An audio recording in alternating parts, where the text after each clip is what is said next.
নৃত্য করছে, অথচ 2 মিনিট পরে মাকে জলে বিসর্জন দেব।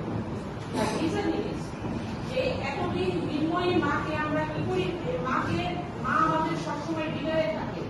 দুর্গাপূজার 3 দিন 4 দিন কি হয়, মায়ের যে মাটির মূর্তি, সেই মূর্তির মধ্যে প্রাণ সঞ্চার করা হয়। মা আমার হৃদয় থেকে ওই মাটির মূর্তিতে গেল। এই যখন বিসর্জন হবে তখন আবার আনন্দ কেন? কারণ ওই মায়ের বিসর্জন হলো, মা আবার আমাদের হৃদয়ে ঢুকে যাবে। দ্যাট ইজ ওয়াই বিসর্জনের সময়, বিদায়ের সময় সবাই নাচে। এখন একটু হিন্দু ফিলসফি যে সেরকম এই যে আমার যে আজকে বিসর্জন, বিদায় সংবর্ধনা, আই এম ভেরি হ্যাপি যে আমি আবার সবাই মনে ঢুকে যাব।